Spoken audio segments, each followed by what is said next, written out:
Hello and welcome to the Inland Empire Real Estate Podcast, the show that talks about real estate so that you can make an informed decision. I'm your host, Shantae Earl, and today's show we're going to discuss how big investors are buying up real estate in record numbers. Also, what's next for tenants and landlords since the eviction moratorium has come to an end. You're going to learn this and much more on today's show.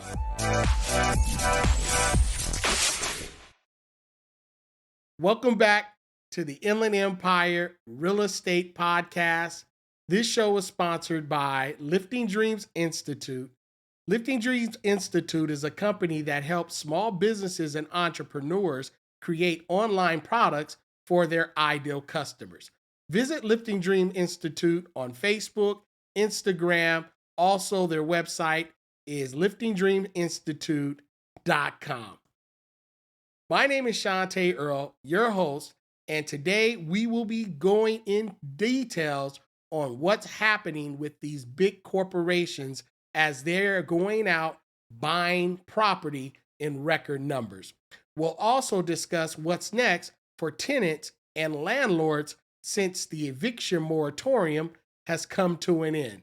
You're going to learn this and much more on today's show, so make sure that you stay to the end. Let's get right into it right now. Well, investors grabbed near record 15.9% of U.S. homes sales, and companies or institutions have bought 67,943 properties in the second quarter. This information is by the Associated Press. It states that soaring home prices and rents are fueling the real estate companies' appetite for housing, adding unwelcoming competition for many would-be buyers. Residential real estate bought by companies or institutions hit an all-time high of 67,943 properties in the second quarter, according to Redfin, the Seattle-based online brokerage. That's more than twofold increase from a year earlier when the pandemic temporarily stifled the real estate market. It also represents 15.9% of all properties sold in April through June quarter, are just record below the record of 16.1 shares of sales in the first quarter of 2020, Redfin said. The data, which goes back to 2000, includes all residential property types, including apartment buildings, condos. It excludes purchases by small individual investors. Wow. It also went on to say that when looking at only single-family home sales, companies accounted for 16.1% of all purchases in the second quarter, Redfin said. 10 years ago, it was only 8.4%. Imagine that. The trend adds challenges to would-be home buyers. You think? Especially many first-time home buyers already facing stiff competition for affordable homes at a time when the inventory of properties on the market is near all-time lows and prices continue to surge. That's right, prices are surging and it's already so much competition, but with all of these investors are buying, can you imagine what's happening to the actual first-time home buyer? It also goes on to say that the S&P CoreLogic Case Shiller 20 Cities Home Price Index climbed a record 19.1% in June from a year ago, as too few homes are available to buy and low interest rates have enabled affluent buyers and real estate investors to pay more. Imagine that. That's happening. Also, Sharika Borhi, the senior economist of Redfin, he went on to say, quote, when you have investors in limited supply market and they're coming with cash, they're able to outbid any regular home buyer. So home buyers, beware. These investors are out there and they're snatching up inventory.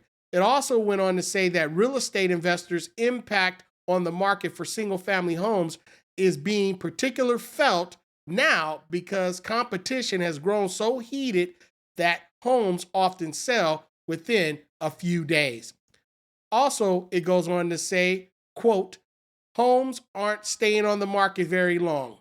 People are getting very frustrated and losing bidding wars, especially if they lose to a company flushed with cash.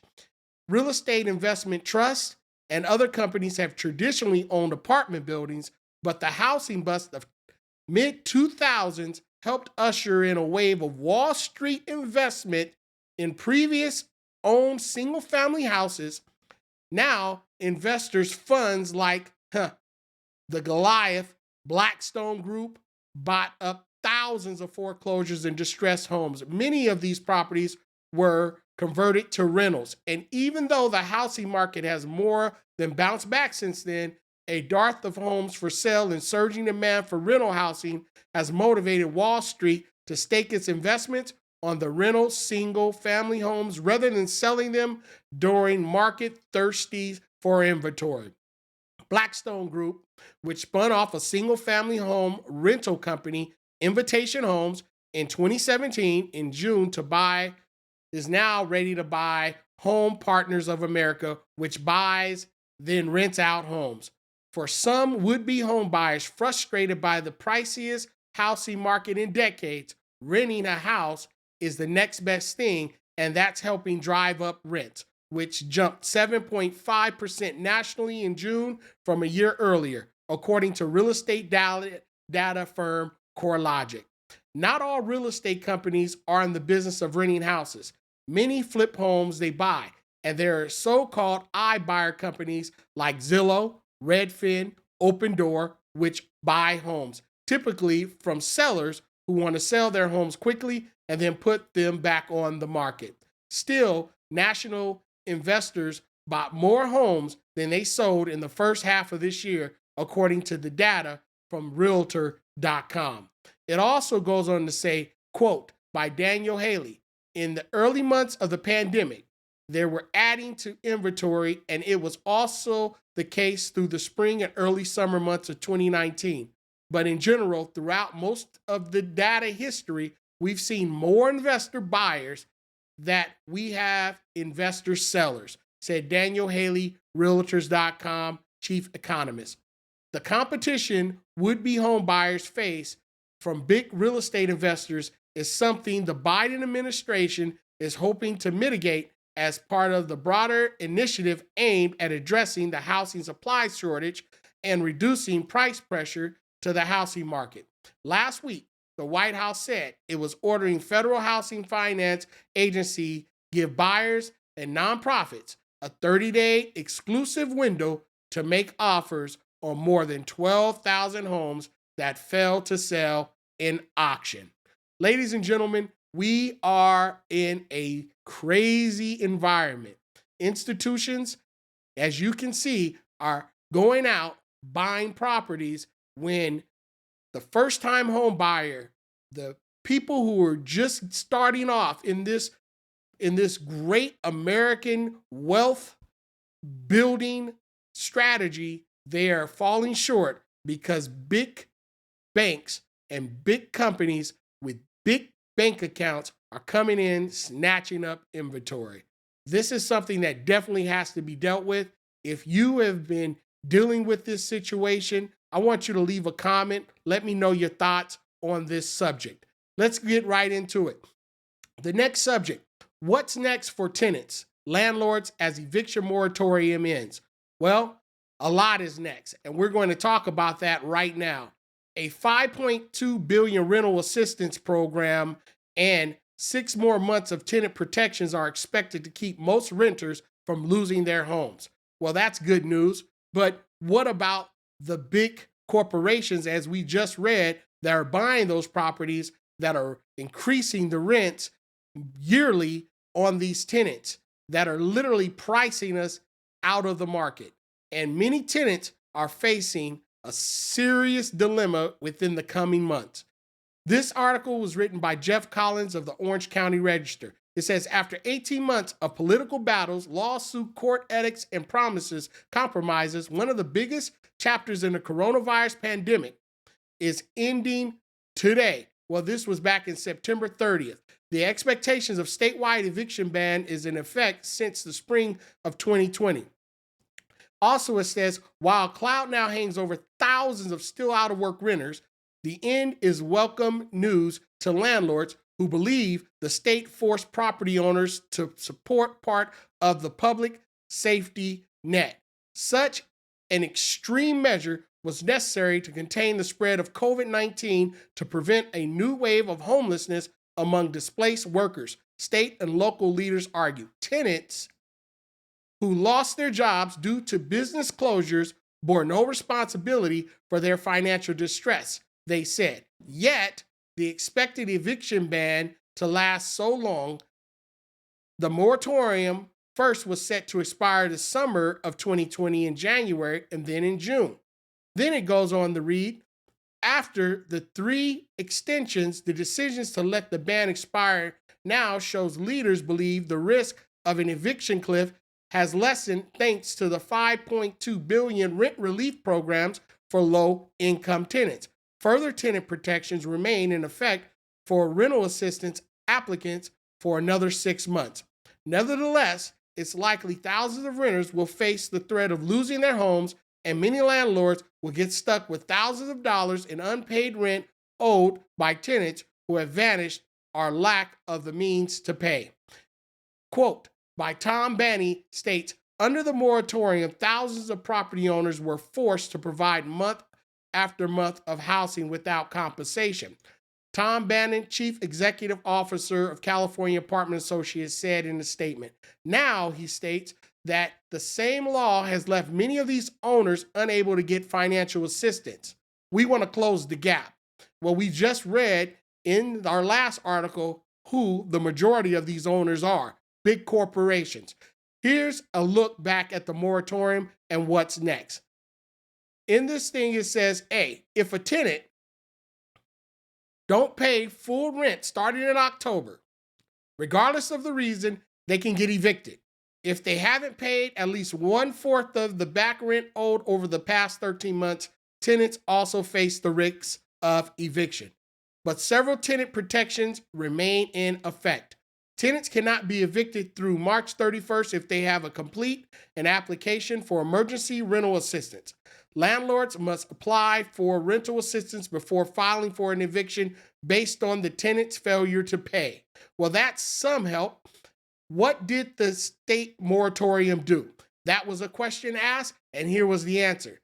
Tenants can't get evicted or charged late fees for failing to pay their rent from April 2020 through September 2021, so as long as they pay at least 25% of their rent owed for the past 13 months by September 30th. They also must be submitted in declaration of COVID-19 financial distress. Landlords have the option to go to small claims court to collect back rent, but can never use unpaid rent from the pandemic period as grounds for eviction. The protections were limited to the tenants who lost income to the pandemic, but low-income renters didn't have to provide proof of that hardship. Here's another question that went out. What about the federal eviction moratorium? Well, this stated the answer. Until today, the federal moratorium imposed by the Center of Disease Control had little effect in California since a statewide ban was more comprehensive. That ban ended August 26 after the U.S. Supreme Court struck it down. Some in Congress now are seeking new legislation giving Health and Human Service and the CDC the authority to create future eviction bans. Another question, how many tenants are still at risk of losing their homes? Here's the answer. Estimated vary. The U.S. Census Household Pulse survey shows that more than 357,000 California tenants and more than 250,000 in Southern California reported in early September that they either somewhat likely or very likely to get evicted in the next 2 months. More than 91,000 in the state and nearly 79,000 in the region. They said they've 8 or more months behind in rent. Here's another question that came up. When did the eviction moratorium take place? Well, The first eviction ban stated on the local level in spring 2020, with cities and counties from Los Angeles to Upland and Santa Ana to Riverside adopted moratoriums with different rules, timeframes, and protections. Local sheriff department also stopped executing existing eviction orders, meaning some tenants with pre-COVID-19 evictions got a reprieve. California Judicial Council, which oversees the state court system, stepped in April 6, 2020, halting all new evictions except in cases where public health and safety were involved. That order was lifted in August 2020, prompting lawmakers to draft a new statewide ban that got extended 2 times, with the latest extension ending September 30th. Question: did the moratorium halt all evictions? No, is the answer. Evictions still occurred in cases where tenants created a nuisance, where a threat to health and safety of their neighbors or property management. In some cases, tenants failed to evoke protection because of their lack of legal assistance. In addition, Southern California Sheriff Department resumed enforcement of pre-COVID eviction orders in the spring and summer of 2020. But evictions clearly were down significantly. A study at UCLA doctoral student Kayla Nelson showed Los Angeles County evictions fell 83% in 2020 after eviction bans took place. How much help can tenants and landlords get from the rental assistance program? A. Answer: low-income tenants can get up to 100% of their back rents paid from April 2020 through September. Some tenants may qualify for future rental assistance as well. The state has $5.2 billion available for rental assistance, plus $2 billion to help cover unpaid utility bills, and state administering at least $2.7 billion of that amount. As of Monday, September 27th, the state administration program had paid more than $649 million in nearly 55,000 tenant households, or an average of $11,812 per family. The states have received more than 309 applications so far. Question: where can I apply for rental assistance? Well, ladies and gentlemen, everyone in Los Angeles County, except for Long Beach residents, Orange County, except for Anaheim and Santa Ana residents, and Fontana, can apply through the state housingiskey.com portal, or you can call the state toll-free hotline at 833-430-2122. Other application sites in Southern California include Long Beach, longbeach.gov, residential assistance, anaheim.net, rent assistance, and also in San Bernardino, sbcityrent.com, in Riverside, unitedlift.org, San Bernardino County, outside the city of San Bernardino and Fontana, sbcrentalrelief.org. Now, I will be reposting this information in regards to where you can apply for rental assistance, so make sure you continue to watch and comment below. Will there be a sudden surge in eviction and homelessness? That's a great question. Will it be? Well, the attorney representing tenants and landlords doubt property owners will rush to courthouses and file eviction cases. The legal process is more complicated than pre-COVID rules, likely a burden most landlords will not want to shoulder on their own. Well, let me tell you something. Do not count that as law, because when you're talking about big corporations who have billions, they do not care about their tenants. They care about their investors, and they will fully execute eviction processes. They are ruthless. I've seen it, and I know firsthand based off of people who have experience working and renting from these big corporations. Here's another one. Deborah Carlton of the California Department Association said most landlords simply want to be paid the back rent. Yeah, facts. But they also want to be paid the future rents, and they'll also go up on the rents since the rental prices have been surging. Here's a quote. It says, "I don't think there's going to be an eviction tsunami," she said. Well, she may not be correct. I think that there will be an eviction tsunami. It's just a matter of time, especially when you're dealing with these big corporations. Ladies and gentlemen, right now we are in an unprecedented time. As you already know, based off of the information that I've just shared with you, there are big corporations who have billions who are allocating those funds to buy properties to rent. They're controlling the market by renting those properties in areas. And what I'm finding is in cities such as San Bernardino, Riverside, Fontana, Rialto, these cities have been taken by a lot of those big corporations. They own a lot of properties in the small areas. They raise rents anywhere from 6 to 10% every single year. You can begin by renting with them, and you'll find yourself paying more, much more than you thought you would be able to pay because they have raised the rent. And not only do they raise the rent, they control the real estate and the rental price because they own the the market by having all that power. Not only do they own the rental market, a lot of these huge corporations, now that they've bought the properties, can now increase the sales of properties by controlling comps. By not selling that inventory and putting it back in rotation, they now can squeeze the supply where the demand will continue to increase.